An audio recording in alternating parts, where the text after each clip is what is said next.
Do you like scary movies? All right, welcome back to Fright Night Flicks, your go-to horror movie review podcast. I'm Dan. This guy's Darren. What's up, guys? If you don't know, we're identical twins. We review horror movies. It's what we do. And this series we're going through, you may have heard of it. It's Friday the 13th. We've been doing it. We're getting near the end, and this has to be one of the best Friday the 13th movies. That's just a straight out lie. Today we're checking out Jason Goes to Hell. The final Friday, which neither of those happened in this movie. Well, maybe he does go to hell. We'll talk about that at the end. Anyways, before I think the franchise goes to hell in this one. This is a rough one. But before we jump into the movie, we have to go special thanks. We have a new family member patron, Oxy Scorpio. Let's all give him a little clap. Hey, thank you so much, dude. It really helps with this podcast to have patrons who help support the show. And honestly, it's just a boost to the spirit of the show, and we very much appreciate having you. Yes, thank you very much. And yeah, if you guys are interested, go check out our Fright Night Flicks Patreon.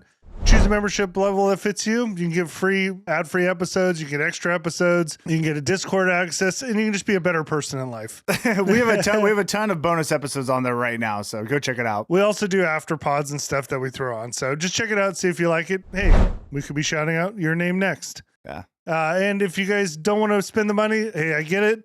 If you at least leave us a comment on Apple or Spotify, we'll read it on here like we're going to do right now for Mr. Jacob. Great episode. Darren saying he might have fallen asleep during this movie is so funny. That was during the Jason Manhattan episode because there's a large portion of it I did not remember, but that's not on me because that movie was incredibly boring, right? Which one? The Jason Manhattan? It was, I don't know if it was incredibly boring. I thought it was pretty boring. It was like crazy. I felt like it was forgetful too. It just was wild. Anyways, we already did that review. Go check it out. All right, let's get into this episode. We're going to be going over, like I said, Jason Goes to Hell, The Final Friday, made in 1993. So the synopsis: serial killer Jason Voorhees' supernatural origins are revealed. I guess that's how they describe the movie. That is a horrible way to describe this movie. Yeah, that's IMDb. I think they didn't even care. They're just like, just throw something on there. Yeah, like, hey, Chuck, you got to put something in there. And he's like, as minimal effort as he can. Yeah. This is directed by Adam Marcus, writers Jay Hagerali, Adam Marcus, Dean Laurie, stars John LeMay, Carrie Keegan, and Kane Hodder himself. Oh, I didn't know Kane was in this one too. Okay. Oh, I knew the second I saw him he was in this. Well, it's hard to tell because Jason had a pumpkin head. That's not where you see Kane. Oh, really? I mean, he does, I think, play Jason, but that's not where I noticed him. Oh, shoot. Did I miss it? Was he the real Kane was in here? Yeah, you totally missed it. Oh my gosh. Yeah, because I did I was doing some researching on Kane Hodder himself. If you don't know, Kane Hodder plays Jason in some of the other movies too. Iconic, like he's held up, I don't know, he seems like the most popular Jason. Yeah, when I hear about Jason, I think Kane Hodder, because that's what everyone says. But yeah, so I looked him up before, so I spotted him pretty quick in the movie. We'll get to it when we get to it. Rotten Tomatoes. So critics gave it a 16%, audience a 23%. Maybe audience is a little higher than I thought on this one. I would agree. Dude, you know what okay, well, let's just jump into our initial impressions. Like, first of all, when I saw Jason Goes to Hell, I actually thought this was going to involve hell. You thought he was actually going to hell? Yeah, like I thought there was going to be some like crazy, like not the whole movie takes place in hell, but like he goes down there and something happens. Like he fights Satan? I don't know. But I mean, even like the thumbnail of it, like there's fire. It's like his mask. I don't know. Well, I'll tell you real quick, the thumbnail of this movie is, to me, it's iconic. I just remember seeing this probably in a Blockbuster back in the day, but you have that worm going through the eye holes of the mask. And I don't think I actually ever saw this movie, but I always thought like, oh, that looks so cool. This movie's got to be great. It's not. It's not. In fact, I'm just going to say, this isn't a Friday the 13th movie. Dude, okay, that's okay. Here's what I was going to say. If you thought having a man playing Jason was bad, so we had the Roy, I forget what episode or what the movie's called. The Friday the 13th, where it's the like, Tommy Jarvis that goes to the where the Roy, halfway house, and right. Roy plays Jason. So there isn't really Jason; it's a man playing Jason. If you thought that was bad, how about just not having Jason as the killer at all? Well, he is the killer, but he's inside the bodies of real people. Like here you have the iconic Jason Voorhees. Like that's what everyone watches these movies for. Why would you take him out of the movie? Well, they took, you're right. They took the best part of Friday the 13th and they just took it out. Yeah, because it's like the kills are cool and all, but like you need the Jason. Well, I don't even think these kills are that cool. Well, no, I know, but I just don't understand why you would remove Jason from the movie. It's a crazy movie because this really is like a body snatcher movie. Yeah, it's people getting infected by this worm and then they become Jason-like. Really, it's Jason in their body. That's the story we're told. But it's just, you're just watching normal people kill each other. I mean, yeah, it's not like it's crazy. Like it's hard for me to even explain because it's like this is a Friday the 13th movie, but yeah, there's no. It might if you didn't know it was Friday the 13th, like you wouldn't really know it was even. Well, I guess I don't know. That doesn't make any sense. Whatever, but you know what is funny? You get to see each actor give their interpretation of what Jason would look like in the movie. You know what I'm saying? Since they get infected by that thing, now they have to act like Jason. Yeah, I guess so. This is kind of an interesting. It's horrible. The story's all over the place. It doesn't fall in line with any of the Friday the 13th that I'm aware of. It's like its own thing. What a way to like market to like the final Jason or the final Friday. There's no, like holy cow. Let's make the final movie without him in it. Like it was bad. In fact, it was so bad at the beginning. I actually thought the whole thing was going to be a dream or something. And actually, I'm going to say this. Was it a dream? We'll talk about it at the end. I have a theory. I have no idea if this theory is right, but I don't know about dream theory. This is the first time hearing of it. I'll tell you at the end. Yeah, overall, like initial impressions, from the start, it was like this is going to be a wild ride. I'll tell you what, it wasn't good, but it was kind of fun to watch because it was crazy. Yeah. Well, let's just jump into the movie and give you guys a little bit of a rundown of what went down here. So we start off, and this movie out the gates is going to be weird because we have a full-on FBI sting operation. Yeah, we got a girl like going into a cabin. You think it's starting out like a normal Jason movie, right? Yeah, because it does. It's like we're at Crystal Lake. There's a cabin.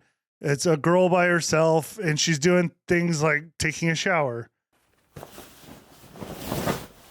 She's alone. She's investigating fuse boxes and her shower stance was hilarious. Like the back bend is like the pose. I just thought that was really funny. I didn't look that close. I mean, you don't have to look close. You open your eyes, buddy. Mean, you're looking at a back bend. And well, I'm just like, it's clearly like, you know, when she had that fifth mole on her lower back. No, it's like, you know, she's in the movie and you know, she's going to try. I mean, of course, everyone's looking at it. It just thought the pose was wild. Well, anyways, but yeah, so she's doing all this stuff at the cabin and then Jason shows up.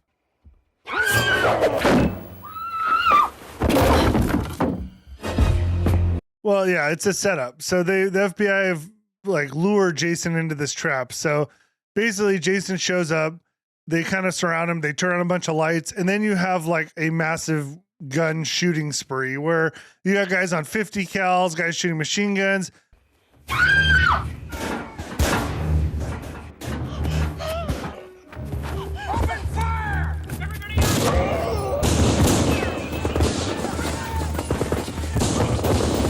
My favorite are the guys who rappel out of the tree because they weren't even shooting near Jason. Well, they're like hip firing these like, I don't know, submachine guns, whatever it is, like MP5s or something. They're hip firing as they go down this tree and just like blasting. And there's like no need. Like the dude's standing in the open. Like you don't need to be jumping out of trees like this.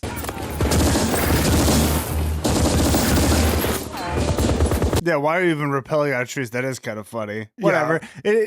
That's what was so crazy about it. I'm like, okay, this has got to be fake. Like, I thought the whole thing was maybe a movie and we were watching a movie scene, or it was a dream, but that was real. And their plan was to have that girl FBI agent lure Jason in for some reason. And then they were going to obviously pounce on him with their big setup with the guns and all that. That's a wild plan for that girl. It was a wild plan. Again, it's wild that she took a shower when all these guys are watching, like waiting. And she knows Jason's around. That's crazy. Oh, yeah, 'cause she was battling him in a towel. Yeah. I mean, let's be honest. The shower was for us. Yeah. That's what it was for us. That's true. Maybe not you, I guess. up on your pedestal. Okay, so anyways, he ends up getting like shot to like crazy, like. But the weird part, did they drop a bomb on him?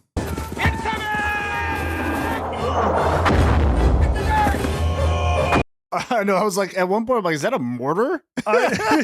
He gets hit with some type of bomb, and it feels like it was aerial at some point, right? Yeah, he blows in pieces. Yeah. Yeah. So whatever. Jason gets exploded. This is the start of the movie. Yes. I mean, that is a crazy, and that was real in this movie. That really happened. Yes. So it goes on for like 10 minutes, and they go to the coroner's office. All right. So now Jason's body gets transported over to the coroner's office.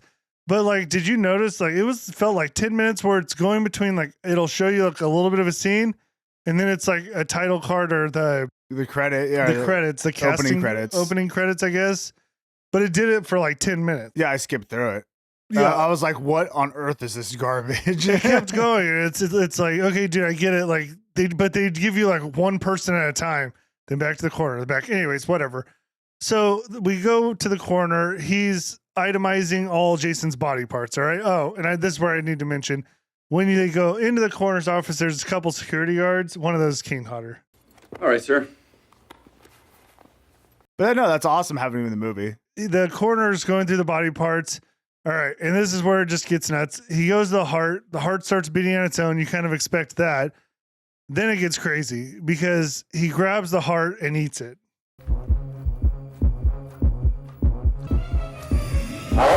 Yeah. You see him, he gets like almost in a trance. Like this heart has pulled him in. And then that's when you know this movie's going to be interesting because that now turns him into Jason. Yeah, so it's basically, I guess, the heart's beat hypnotized him to eat it. Yeah, and let's be clear, he doesn't look like Jason, but he in his soul has turned to Jason.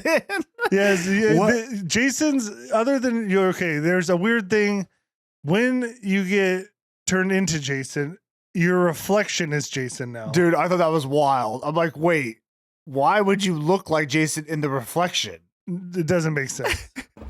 Oh, Jesus.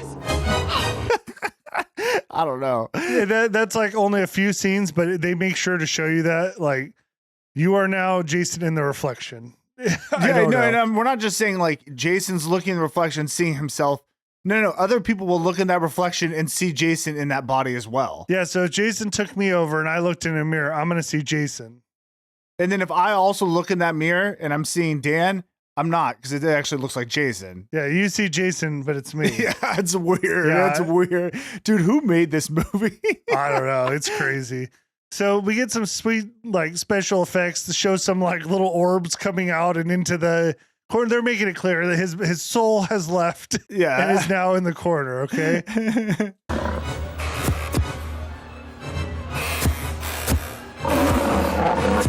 So we move on from that. Wait, can I say something we got a big picture real quick. I thought this Friday the 13th has been a wild ride. I thought the telekinesis was like a low point. I thought Jason being turned into Roy was a weird part. Like you said, the boat in the lake that goes to New York was crazy. Yeah. This is the craziest one out of all of them to me. I mean, this is the wildest one. It makes no sense. Yeah, I would agree. I'm going to save a lot of my comments till the end. Yeah, but I totally agree. Okay, so with the coroner, his buddy comes back. So there's now two coroners, and he just talks like some major shit to Jason. That's all his role is. Like, I'm going to talk as much shit to the dead body Jason as I can, just to obviously make the other guy kill him. How you doing, you fat ass mag blown up f***? Suck this! You know? Yeah, which is funny too, because it's like, we all know Jason has come back. I mean, I don't know, 8 times now? Maybe you should be a little more careful about talking trash to the guy. He's come back from the dead in a coroner's office before. Yeah, he's actually, this has happened. Yeah, absolutely. Not that long ago. Anyways, so the coroner who is now Jason stabs him in the back with some kind of probe.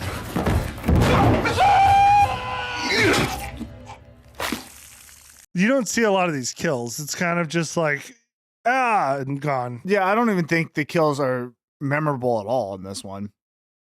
Maybe the tent one. The tent, I think there's a lot. There's a lot in that tent we're going to talk about.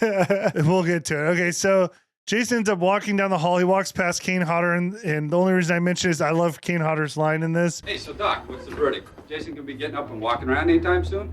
He wasn't nothing but a big old pussy anyway. Oh, that's really funny. to the coroner, who's obviously Jason. I just like that touch to it. All right. Yeah. Okay, so we cut to like a news story. And this newscaster is going to be in this movie. He ends up dating a girl. It's a wild part of the movie, but he gives a report on Jason. And there's a few interesting points to this. One, Jason's dad's name, Elias. 2 security men, dead. A coroner, dead. Another coroner, missing. The mere mention of the name Jason Voorhees has been enough to send a shudder of fear through the hearts of an entire nation. Born in 1946 to Elias and Pamela Voorhees. Oh, shoot. I didn't even notice they ever said his dad's name. They did. They say Pamela and Elias. I don't know nothing about Jason's This father. movie just decided it's going to create its own lore. Yeah. That's what it did. It's crazy. The reporter also has a wild line when he says, Jason believed to have died at the tender age of 11. Jason. Let's try again. He says, Jason believed to have died at the tender age of 11. Let's go for a third. Okay. Can he do it, guys? Can he do it? Tender age of 11. I'm having trouble with. Okay. Let's go. I'm not cutting this. So. I know you're not. Jason believed to have died at the tender age of 11. Sadly, he did not. And out of the line. Anyways, I just thought that was crazy to say, like, he died at 11, but sadly he didn't, you know? Oh, yeah, like, sadly the kid didn't die. Anyways, I mean, whatever. And they say Jason has 84 confirmed murders as well. I just thought that was an interesting fact.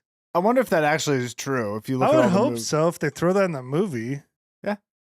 That's a lot of kills. That's a lot of kills. So the reporter ends up meeting with bounty hunter Creighton Duke. So he's going to be, you think he's going to have a bigger part in this movie than he does.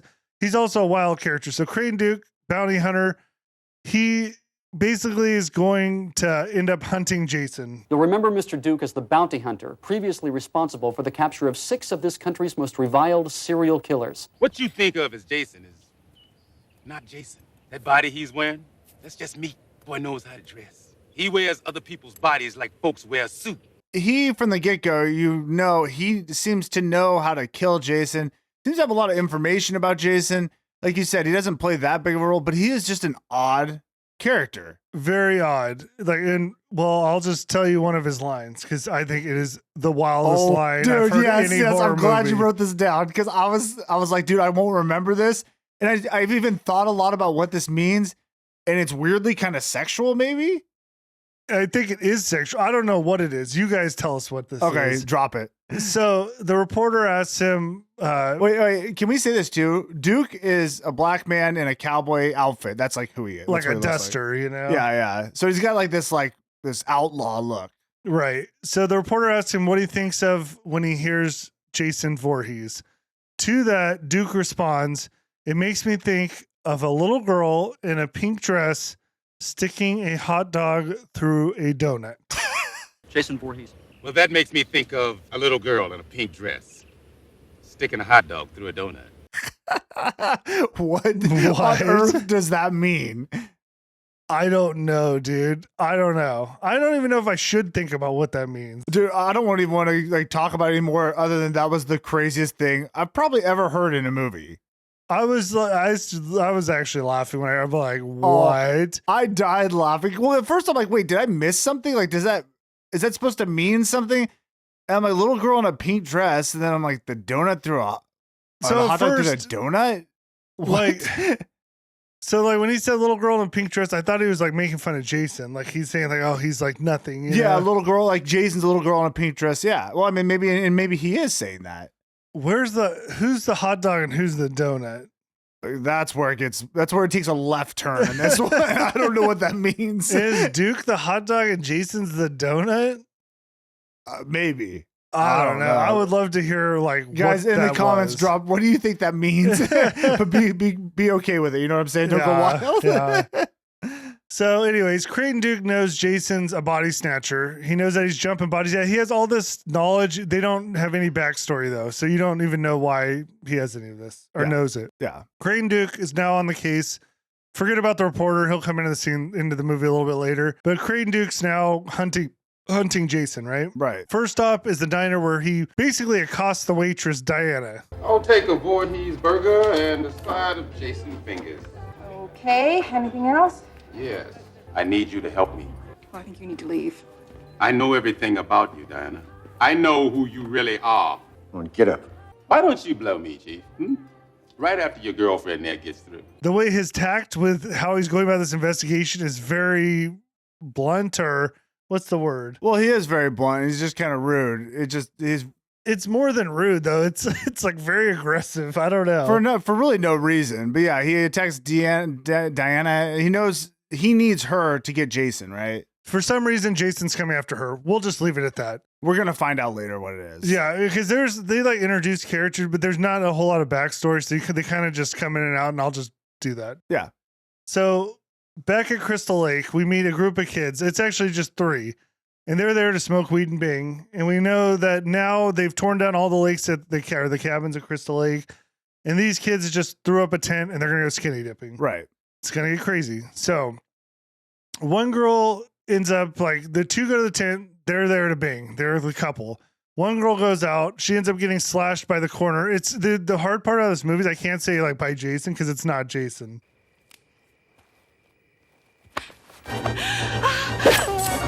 No, so the coroner has made his way from the hospital all the way out there. Yeah, these kids, but I also think it's weird that you have 2 girls and a guy just hanging out in tents, and 2 of them are obviously going to hook up. Like, why is that 3rd girl there? You wouldn't want, like, who would want to go on this trip? Yeah, I don't know. And they share a tent. Like, I don't know. Whatever. So the 3rd will ends up getting taken out by the coroner, and it's just whatever. Yeah. So the couple now is in the tent, and there's a couple things I need to talk about this tent scene. Okay. So they're in there and they're like naked, like butt naked. Okay. Yeah, they're gonna hook up. You think you're ready for Tony the Wonder Llama? You got a rubber? Yeah, and they make it clear in the movie that you have to use condoms or you die, because they choose not to. And then there's a scene where the coroner steps on it as he's walking in. I just think that's funny. Like, there's, you know, Well, you got to follow the rules. We all know this. yes. Okay. So one thing I have to say, way too much man ass. Like, they showed this naked guy way too much. I for saw me. that too. I had to turn away. I'm like, dude, what am I watching? And then I'm like, dude, I hope no one's like over my shoulder watching what I'm watching. Well, dude, because next it turns legit into like a softcore porno. Like, legit, I'm watching and I was like, dude, what is the difference between this and a porno? Like, you don't see penetration, I guess. But dude, That's why it he said was softcore. dude, it was like legit uncomfortable. Yeah, it was way too long. It was just awkward. And it's like, why is this in the movie? I don't know. Well, I don't even know who these people are. I know mean, why it's in the movie. They even are like giving shots like down his body where she's on him, and like you can see the motions, and she looks like everyone looks naked. It's too much. It's legit, too like legit. I was like honestly wondering, like, are they actually hooking up in this?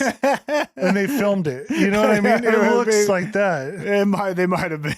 Okay. At the end of like the extra comments, there's a little more on this scene. Oh, interesting. A little backstory to it, which actually makes it even more weird and interesting. Well, long story short, she gets killed. I don't even know how, but blood splatters all over him. Okay, you can't just run through that. That's like a big kill. It's probably the best kill of the movie. I don't even care about. I don't care about anything. The coroner grabs like it's not Jason. It's the coroner doing please, the kill. Please shut your mouth.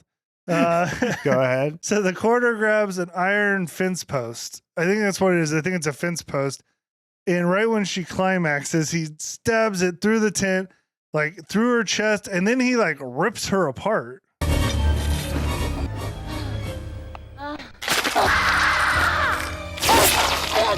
Like he rips from like the middle up to like her shoulder and like cuts her apart. Yeah, but you know, that's what I'm saying though. It's like, because it's not actually Jason doing it, it just doesn't have like the same effect to me. It was cool. I mean, I guess whatever, but I mean, the thing about Jason is when you have Jason coming after you, it's terrifying.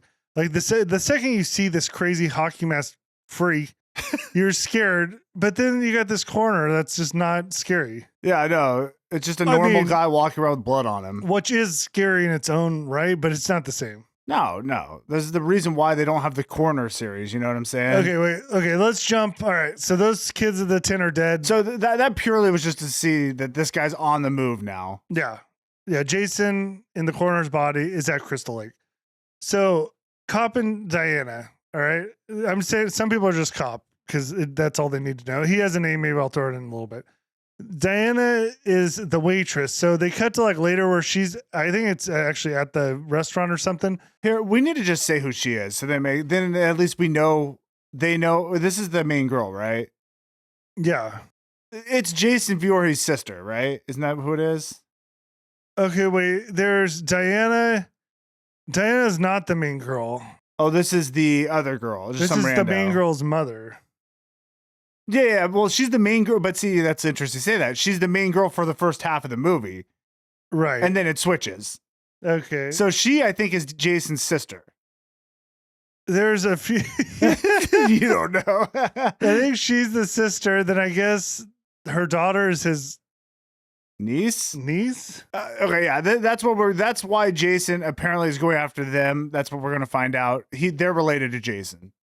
Yeah, It doesn't we'll really get matter. into that whole story because that's part of Duke's lore of why the backstory of why Jason's coming here and how to kill Jason. That's a whole nother thing. There's some like Jason rules Yeah. that we'll get to. But I love this scene where Diana's at this ice machine and it's pitch black and she's like bent over like she's going, I don't know, getting ice. And this cop like runs up behind her with her back turned. And as soon as she turns around, the cop like runs at her a little bit and then it like scares her, right? Yeah, And he's yeah. like, oh, sorry. I didn't mean to scare you. But for some reason, when I watched that, it had me dying laughing because the way he like closes that distance at the last second, you have to watch it because All right, I'll I show found it it- for him. I don't remember that being. I just don't remember it. Die! Me! Gosh! you have to see the way that he closes in on her. And then he's like, oh, sorry.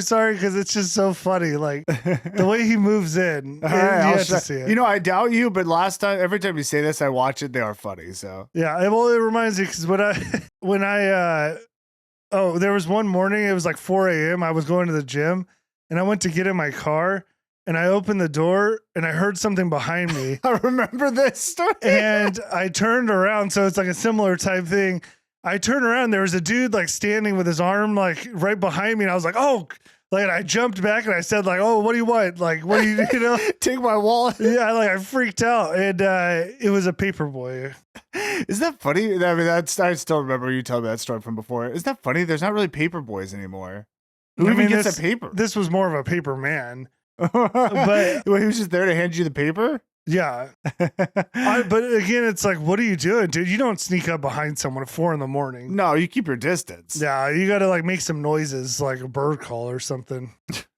Anyways, so whatever, that's the paper. So the cop who scares her ends up getting into a car with a woman, and apparently they're going to hook up. And there's a little story of like, it seems like she's cheating on her husband with him.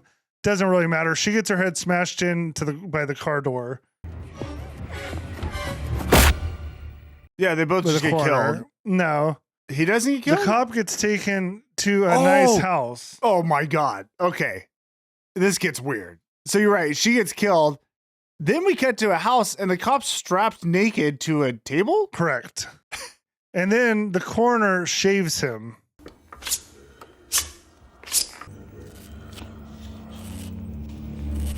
Okay, well, it's Jason, so we're called Coroner Jason. Is shaving his face.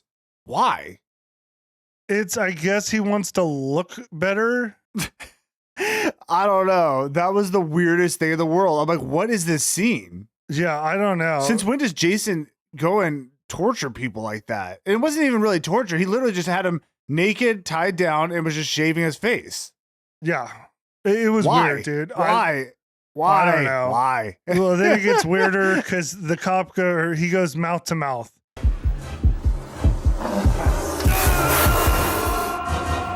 Oh yeah, Like, the coroner goes mouth to mouth with this guy. is that the first time we see? We're gonna find out the way that this alien thing, this Jason alien, we're gonna call it, transfers bodies. is by going from the mouth out. And it is a gnarly, gross looking thing. Yeah, I guess it is like the alien from Aliens. When it comes out of the chest, it's like that, but it's black. Yeah, it's actually pretty disgusting. But that is how Jason transferred bodies. I don't know why any of that happened, but he could have just transferred it like he does every other time. Just holds him there at the scene, not take him home and strap him down and shave him. Yeah, he didn't need to do that. The shaving was weird. That was weird. So that cop, his name's Josh. He's now Jason. Yeah. Josh Jason. Oh, is this the scene? Also, no, I think that happens later. Whatever. We'll see later when the alien leaves your body. You turn into Jello. Maybe your body dissolves.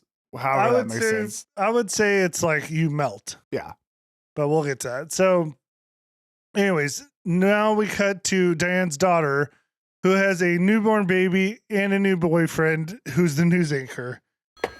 Hello.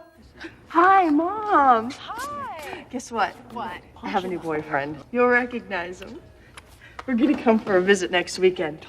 This is how like convoluted this movie is. So the daughter of Diana, who's the waitress, is with a guy. She's with Steve. I think his name's Steven, but you don't know that till for a minute.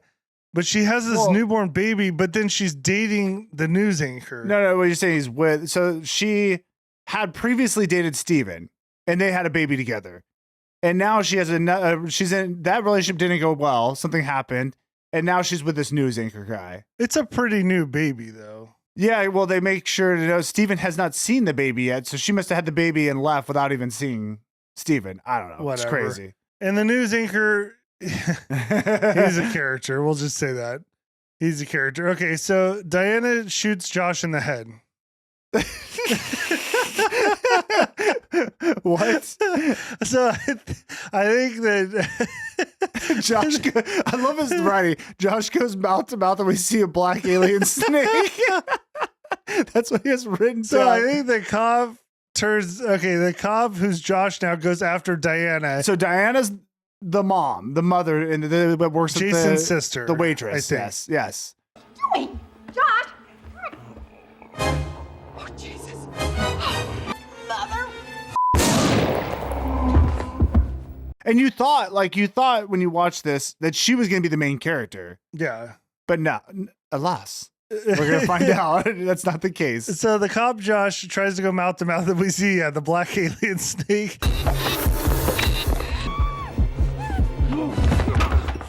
But Steven arrives to break it up. Diana gets like or Jason. It's not Jason, dude. It's the cop Josh. But we got to call it Jason. Okay, we'll just say confusing. We'll just say Jason. It's never Jason though. He's in a human body. Yeah. Jason ends up getting a knife sharpener and stabs Diana in the back though. No, I thought he threw it, but it doesn't matter. What I mean, yeah, he threw it into her back. Okay. But Steven impels Jason while he's looking in the mirror because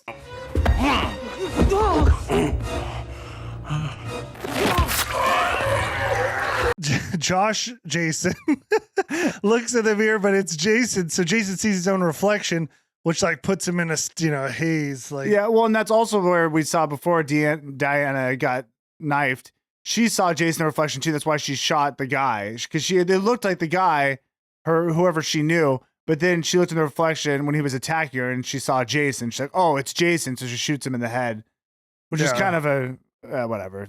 It's what it is. Yeah. So, anyways, I think they end up knocking Jason out a window, so who cares?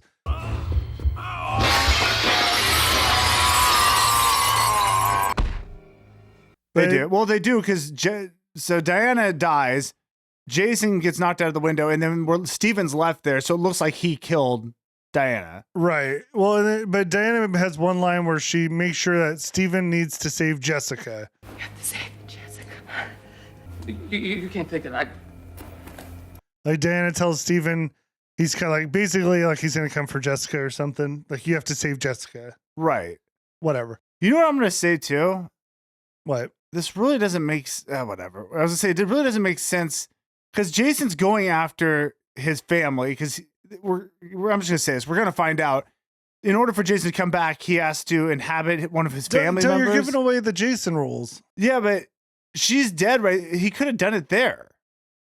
But I guess they fought him off, but whatever. He could have done what? He could have just taken over her body right there. Oh, taken her body? Yeah, he just needs her body to then become the real Jason, so he's not inhabiting he got humans. stabbed and stuff. Yeah, but it's like, just come right back, you know? He's got to recover. Okay, we'll say that. Okay, so we see Jessica and the baby. They were like, I should have said this, I guess, but they weren't really like in town. They were out of town, but now they've returned back to town because now her mom's dead. Yeah, whatever. Jessica, I'm so sorry. I wanted to have this cleaned up before you got here. That's all right. Steven ends up getting pinned for Diana's murder, who is his baby's mama's mama. I was trying to explain that. Dude. So Diana is Steven's baby mama's mama. Here's what matters. She's dead, gone. She will play a role near the end of the movie. But now our new main characters are Steven and whatever the new girl's name. What's her name? Jessica. Steven and Jessica are the main characters. They're now. the couple who have the baby. Yes, and who are not currently in a relationship. Because Jessica's with the news anchor. This is so stupid. But they never really show that. Well, they One barely scene. show them together, right? Yeah. Okay, so now back to Creighton Duke. So he's a Steven in a jail cell, and apparently he tries to get a hand job. Well, dude, I got hand job vibes on this too. He got thrown in the jail. I don't know what he was, because he was being rough with the girls, or I don't know. His way of investigating, the cops didn't like. They threw him in jail. So yeah, now he's in jail with Steven because they're both in cells next to each other, and this gets weird. It's really weird because he basically, I don't even know what he says, but there's an implication. So he gets, in order to tell Steven information about Jason and what's going on, he asks for like Steven's hands, and like, so Steven puts like a hand through the jail cell, but then Duke's like, are you really ready to do this? Like, are you ready to pay the cost? It was Jason that killed Diana. What did you say? There's only one way to put an end to that devil. Tell me, Information like that is very expensive. what's your price? Give me a hand. Everything and everyone has a price. And it comes off like somebody's going to get jerked off. Dude, it's weird. Legit, like at first, I'm like, is Creighton into some sexual stuff? That's what I felt like too. But what happens is almost weirder. Yeah, so It this doesn't whole make sense. this whole thing, so he ends up breaking his hands. And the whole point of this is to trick the guard, so that when the guard comes, Steven can be like, my hands are broken. The guard gets close, and then with broken hands, Steven takes control of the guard. You think that was Creighton Duke's plan? Yeah.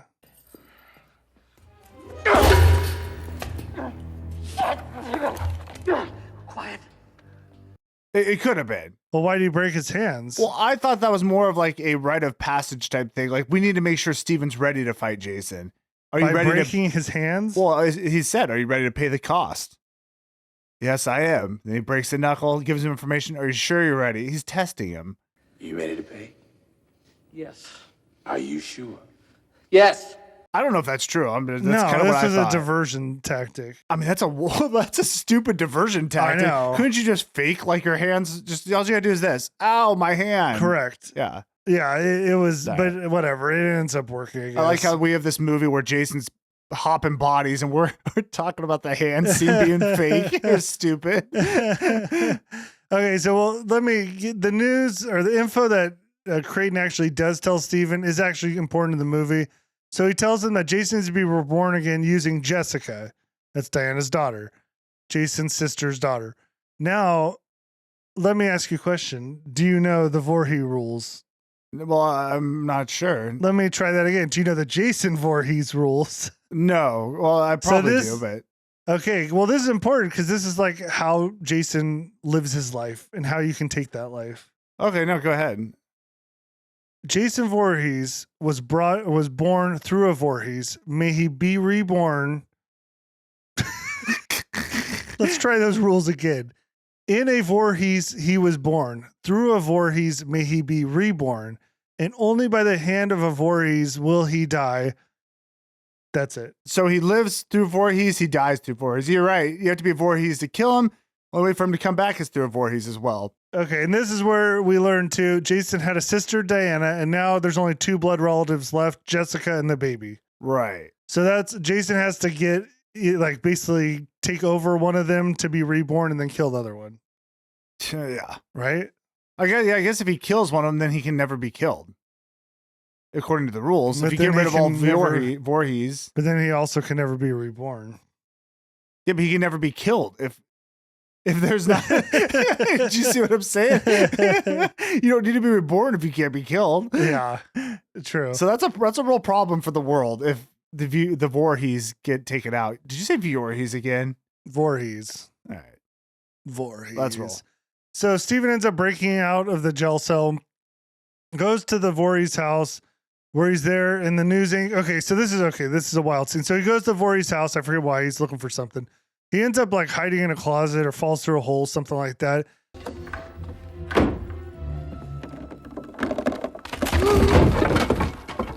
Meanwhile, the news anchor who is dating Jessica arrives. He gets on a phone call, so he doesn't know that Steven's here. Gets on a phone call and has probably the most savage line I've ever heard. Oh, dude, this line was crazy. So he's on this phone call and he comes off like a stock trader or something, like some super alpha dude, like trying to be like, whatever. Yeah. That type guy. Anyway, so he's on the phone. He says, "Last night I stole Diana's body and hid it in a closet. Then I went home and effed her daughter." Tomorrow's headline is going to read, "Body of slain Voorhees woman stolen from morgue. I stole Diana's body and I hid it here in the closet. And then I went home and fucked her daughter." Yeah, crazy. I mean, dude, that's what I'm saying, though. I do kind of like it because it's like, that's an insane thing to put in a movie. Do you want to know something funny about this? So when I read this line, I sent you a text. Yeah. The funny thing about it is, so I didn't want to type all that in. So I used my phone, the text to speech. So I said, "Last night I stole Diana's body and hid a closet. Then I went home and effed her daughter." And I said that out loud, and my kid heard me. Oh my God. And he's like, "What? What did you say?" And he's like, and he said, "Dad's a pedophile." Dude, that's crazy. And I was like, no, it's for this movie. That's crazy, dude. Well, it was a crazy lie, but it just so happened. I didn't even think about them hearing me say that, but yeah. So we find out Jessica's boyfriend's bad. Yeah, we did say Steven's at the Voorhees house now, right? Yeah. The old Voorhees house. Yeah. Which actually is kind of a nice, I mean, it's run down now, but it looks like it was a nice house. Kind of weird, but Yeah. I expect them to live in like a shack. Yeah, it was a really nice house, not cabiny at all. Just kind of seemed nice. Yeah. Whatever. Well, okay, I'm getting confused. Was that where the body was? Was that the house where he took that original body and put it on a table? Looked nice, but this house was a little more run down. You talking about when Jason went to the? Yeah. I don't know where he was during that part. This is the Voorhees house, which we're gonna come back to. Okay, well, whatever. So the cop ends up making out with Josh and melting him.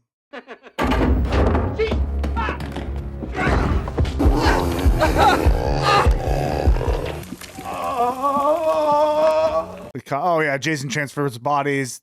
Josh, yeah, and then the original body melts and they're gone. So now the cop's in the reporter's body. Yes. All right. So the reporter goes to Jessica's house and Steve saves the day. Scared the hell out of me. Where have you been? Get away from her! Steve saves Jessica from this guy. So yeah, now we have Jessica's ex-boyfriend, or well, I'm gonna say ex now because the relationship's probably over. We have him chasing the Steven and Jessica around, and that's all. Yeah, that's really what the rest of this movie is. Steve tells Jessica that Jason's a body snatcher, and she throws him out of the car and runs the cops. So Get in the car! What is wrong? What is going on? Will somebody tell me? Shut up!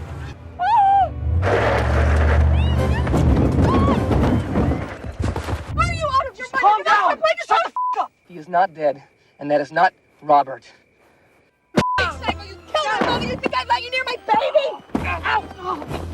I think he saves her from the reporter. They take off in the car. He tells her what's really going on. She kicks him out of the car. Understandably, she doesn't totally believe him, but her boyfriend was trying to kill them, so it's like maybe should believe him, kind of. I don't know. Yeah. So the reporter ends up going to the cops. So it's Jason, goes to the cop station where Jessica is now. He attacks Jessica, but then Steven arrives, but he's in cuffs. He got arrested by the cops, but he pulls a pretty badass move.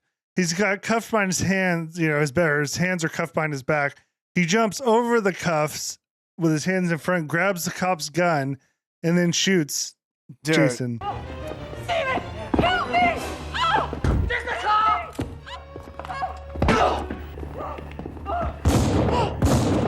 Yeah, that was crazy. That was a wild move.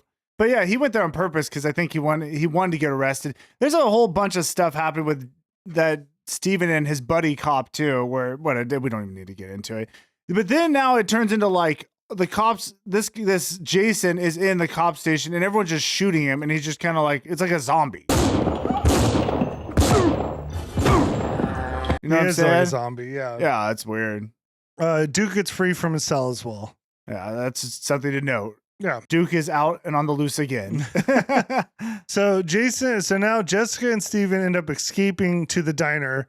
And now there's the diner folk. There's the backstory. I mean, they show these people a lot too. They're kind of wild characters. Yeah, they actually are kind of fun. In fact, most of these people are fun, quirky characters. The story just doesn't make any sense. No. So the reporter arrives at the diner, kills the diner owner's son. There's a shootout. The reporter gets blasted by the reporter is Jason, gets blasted by Steven and the other diner employees. He ends up killing most of them.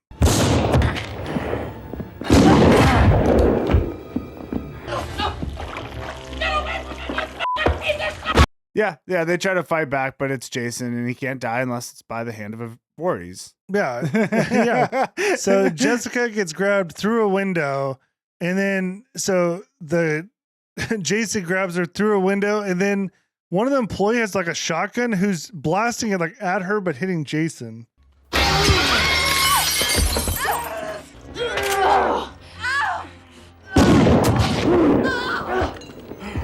Oh, I didn't even notice this. There's a big shootout, but I was just saying, like, dude, a shotgun, like trying to do precision shots. I don't know about that. No, and actually, I mean, yes, that's a bad idea. Also, we forgot to mention the baby is here at the diner. They're taking care of the baby, so that's why Jessica's going back there to get the baby. Yeah, the baby's here, I guess. I don't even really. It's important because then Creighton, what's his name? Creighton, you're the bounty hunter. What's his name? Colton? Duke. Just call him Duke. Yeah. Duke actually takes the baby later. And then, that's why they go back to the house. We'll get there. Yeah. So, anyways, they end up, so the reporter who's Jason ends up getting like stabbed through the heart. He vomits blood on someone and smashes their head, I guess. I think it was one of the, I don't know. I think I thought he was going to do a body transfer there, which he may have. I forget. So Jessica leaves Steve at the diner, and then Steve finds a note. Who is Steve? Oh, Steven? Steven. Yeah, you did another damn name change. Dude, somebody pointed that out in the last one. I totally switched the names of one of the guys. You pointed that out. Well, I pointed out, but I guess I did it too. I'm sure you did. This is what I have to deal with. No. So anyways, so that whole diner scene goes down. Jessica leaves the diner suddenly. And I forget how this note came into play, but like Steven finds this note, and I don't know if it's on a body or like why. Yeah, okay, you're right. I don't know if I missed something too. Obviously, it wasn't very clear in the movie. But what the note was is Duke took the baby and is telling Jessica, "Hey, I have your baby. Basically, meet me at the Voorhees house and be alone. Don't bring anyone." Right. Which I don't know why it would even matter, but all right. I have your baby. Come to the Voorhees house alone. Whatever. So Jessica goes, look, I said, kook.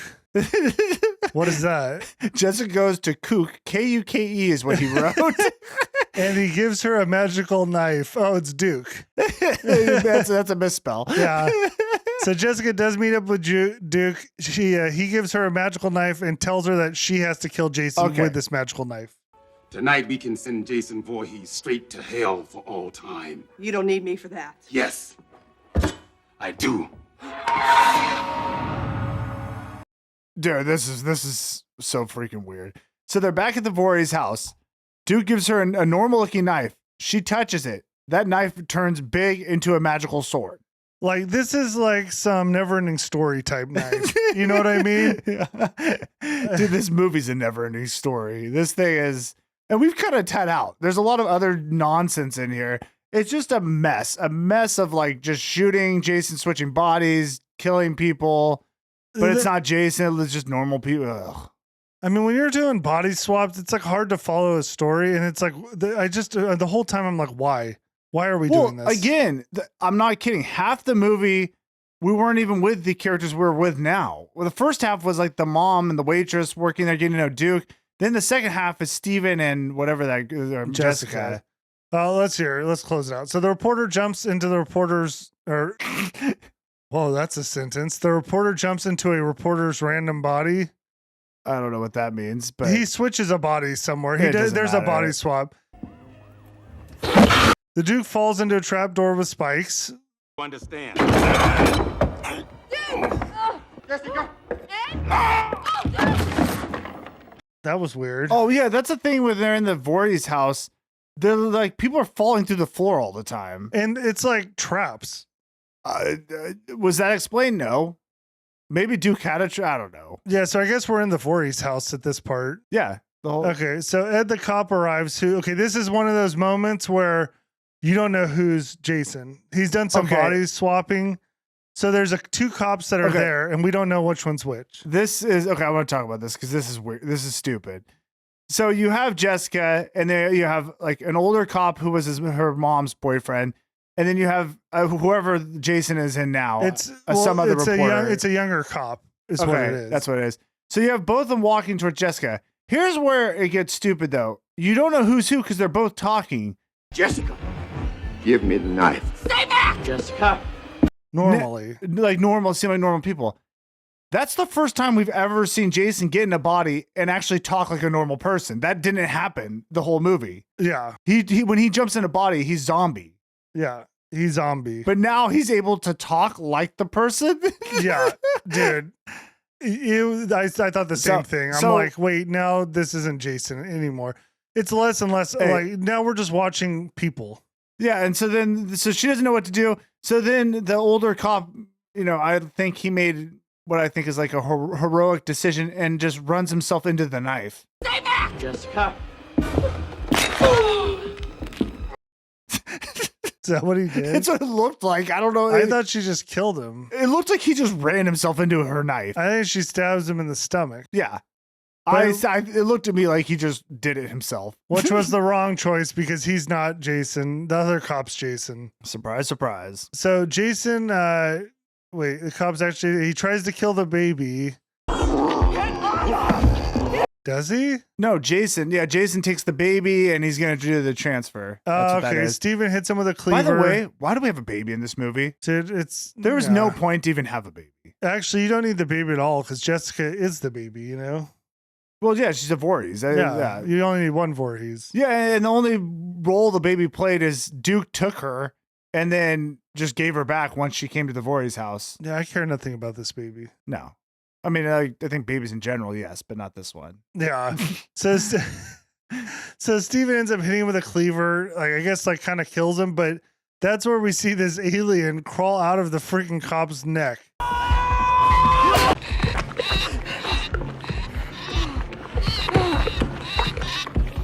Oh my God. Now it gets so stupid. This thing's crawling on the floor like a little bat rodent. Dude, it's like Alien. It's like the movie. I mean, it's like an alien. Yeah. Yeah. So it's disgusting and weird. And it's crawling around, hiding and attacking, doing stupid stuff. Well, it finds a nice hiding spot. So the alien ends up going to Jessica's mom, who's, what's her name? Diana, and crawls into her. Ew. Is that what it did? Yes, it had her legs are open and it goes into her. Oh my God. I didn't even notice that part. Yeah. So what we find out is Jason doesn't need the body to be alive. He just needs a body of a Voorhees to come back. And so oh my God, this is crazy too. Yeah. So guess what happens now? So this alien goes into the woman's body. What comes out is a fully grown Jason with a mask, clothes, and all.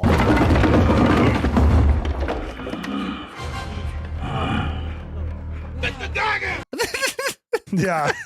It's like a butterfly. That was his cocoon. And he explodes out. Like, yeah, Jason's back, guys.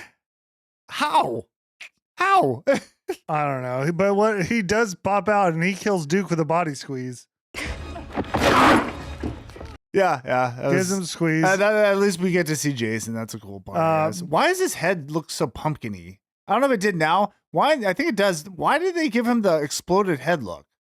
Well, dude, this Jason's been through a lot. He got like acid boiled. Remember the toxic waste? And yeah, I guess there's a lot that's happened to us. Yeah, but his body was dissolved. It was gone. Well, I mean, that's a whole nother, because he turned into a child last movie. So whatever.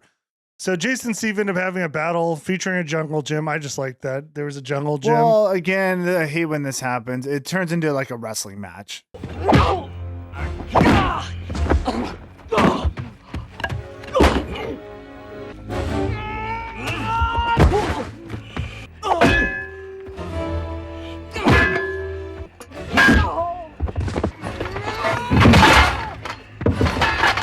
It's why. Yeah, well, I did like. There's like a jungle gym, and like if somebody's running after you, you don't climb a jungle gym. Like there's nowhere to go.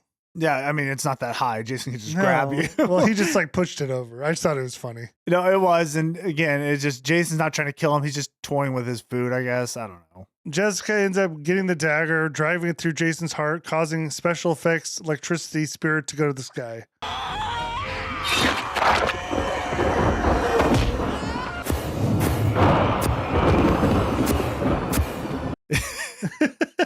Yeah, that's when he's like. Then she gives it a double frog kick. I think it's a front. Yeah, okay, that's what I said. She did a double front kick into the dagger for more effects, where demons appear from the ground. Go to hell!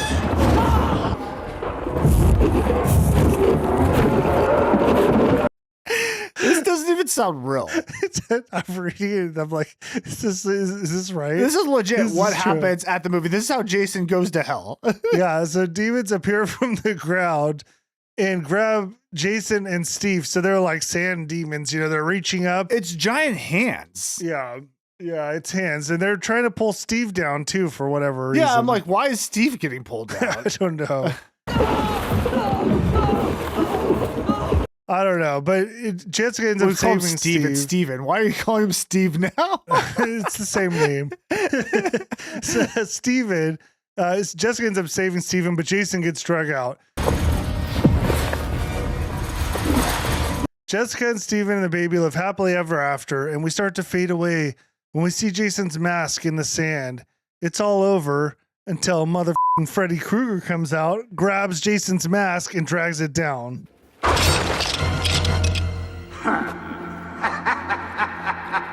Dude, I thought this movie was so stupid, and then it totally redeems itself. I gotta say, well, dude, that's wild. That is what the Freddy's in this movie now? Yes, that's wild. Okay, which actually kind of saves the movie, because it's like, okay, was this all just a promo for the next movie? Oh, now I see why you could say that it was a dream. Okay, so I'm gonna go back to what I said in the beginning. I'm just kidding. I didn't say this movie. The movie was awful. But I almost thought, was Jason in Freddy's dream the whole time and this all was fake? And it was all illusion Freddy was putting on for Jason? I get it. That's like crazy. Doesn't make any sense. But really, does this movie make any sense? No, it does not. That's interesting. Yeah.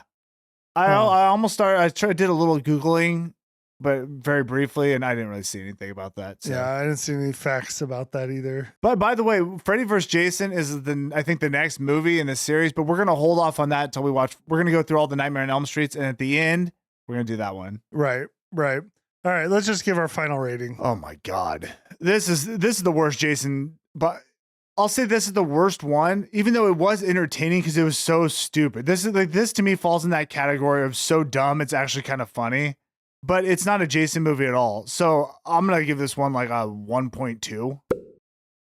Okay. Like yeah. Even though I actually found it more entertaining than other Jason. It's just such a bad movie. Yeah. Yeah. And it's not a Jason movie. Yeah, I'm gonna go 0.5. Yeah. Only because you cannot have a Friday the 13th with no Jason. Like, you can't make the killer, like, why you would go from a terrifying killer and just take his spirit and not the body for a movie where now you're just using normal people. That's like, makes no sense to me. You're literally just watching a zombie movie. That's what it felt like. Just a zombie wandering around, getting shot, and not, yeah. It'd be like having like Jaws, but instead of Jaws, you have a human that acts like a shark. A shark man.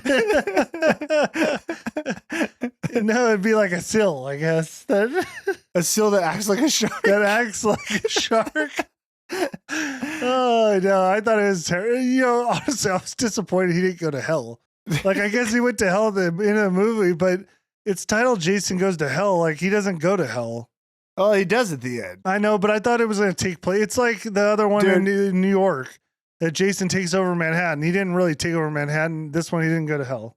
I can't believe how bad this was. I honestly thought this was going to be good. I was clearly wrong. Yeah, the storyline was trash. Like, it was so all over the place, and there was stuff like just huge holes where, like, I don't understand really like what's going on. All right, let's get into these are some fun facts, and this does give a little more backstory on some things. Okay. So it'll clear it up. So there's allegedly a comic book that bridged the gap between Friday the 13th Part 8, Jason Takes Manhattan, and this film. It followed Jason after he was dipped in toxic waste in New York City sewer, walked his way back to Crystal Lake. It also supposedly explained why FBI had a task force specifically for Jason. But the producer Sean Cunningham and director Adam Marcus have stated that they made Jason Goes to Hell as a follow-up to the original Friday the 13th. And mostly ignored everything from Friday the 13th Part 2 to Jason Manhattan. But how Jason supposedly went from a small child in Part 1 to a full-grown man with a hockey mask hasn't been explained. Just that explanation makes no sense, you know? Which it's like, okay, now I kind of get it with this movie. They just ignored a bunch of stuff, and that's what it felt like. They didn't follow the lore. They just kind of did their own thing. Yeah. Stupid. It's so weird. In this film, just before he handcuffs himself to Jason and part of an immovable furniture, Creighton Duke says, "Son of a bitch, you remember me." I don't remember that line, but I guess he did. In the final film, this sounds nonsensical. In the audio commentary on the DVD and Blu-ray, it is revealed that the script at one point had it that Jason killed Duke's girlfriend. His backstory initially explained that he was canoeing. That sounds dirty. Like he was canoeing with his girlfriend. Yeah, sounds like some weird. My man, Duke. Duke was canoeing. Was he canoeing her or she canoeing him? So he's canoeing with his girlfriend at Camp Crystal Lake just before Jason emerged from the water and drug his girlfriend down to into the lake. This is what led his career in the police force, dedicating his life to the hunting down Jason for revenge. This ultimately was cut from the film. Oh my God. Well, it would have been nice to know how Duke, because watching the movie, it wasn't clear on how he knew anything. He's just a bounty hunter that knows everything. Yeah. Yeah. Michael B. Silver and Michelle Clooney, who played Luke and Deborah. Okay, so these are the couple from the tent. Yes. These are the two that hooked up. They had been a couple in real life, but they broke up shortly before being cast. This made for some initial awkwardness when they had spent several hours stark naked simulating sex. Oh my God, that is awkward. So they were a couple that broke up and they had to pretend on the show. That's brutal, dude. That's crazy. And that scene was crazy, but I just thought that was funny. I wonder who broke up with who. I don't know why it matters, but I'm interested. I don't know. When Creighton Duke is being interviewed and demands $500,000 for the capture of Jason, he says, "For that, you get the mask, the machete, the whole damn thing." It's a reference from Jaws. When Quint demands $10,000 to kill the shark, he says, "For that, you get the head, the tail, the whole damn thing." Oh, that's cool. I like that. All right. A little nod to another great. Yep. Okay. Here's some more Kane Hodder. Okay. Yep. Kane Hodder portrays Jason was severely burned over much of his body due to a stunt gone wrong some years prior to the movie. And as a result, the skin below his neck is somewhat discolored and disfigured. One day after filming, he was peeling the Jason costume and makeup off his body when a young boy or young child of the crew became frightened of his burned skin. Hodder calmly and sweetly. I like how this reviewer put this in, like it was very, very pro Hodder here. Yeah. Which, I mean, he sounds like a great guy. I'm just saying. So Hodder calmly and sweetly picked up and hugged the child and told him that his body just looks a bit different and that there was nothing to be afraid of. Hodder let the child touch the skin on his arm, to see that it didn't. Sorry, I laughed. It's just, Well, dude, I'm like, very what is detailed. this story? It's very detailed that it didn't hurt him. The child immediately calmed down and had a fun time talking to Hodder. It was seeing this and later hearing that Hodder spent much of his free time at children's hospitals that made the director Adam Marcus realize that despite often playing violent or evil characters, Hodder had a heart of gold. What the heck is this? I mean, Hodder sounds like a great guy, but really I'm worried about Adam Marcus. You know, when people play like roles, they're not actually evil serial killers. Yeah, I'm like, that's what I realized. Hodder's not a horrible serial killer. He's a human. Dude, that honestly, though, seems like a PR person wrote that. Like, dude, what is this comment on here? I mean, that's like, again, people it's love nice. it. It's nice to see. Maybe, again, we don't know Kane Hodder that well. We're not. Like, we've never met. No, do you know what even, actually, though? I I don't know think anything he about does. him. I think he lives near where I work, like close. Oh, really? Yeah. Oh, that's awesome.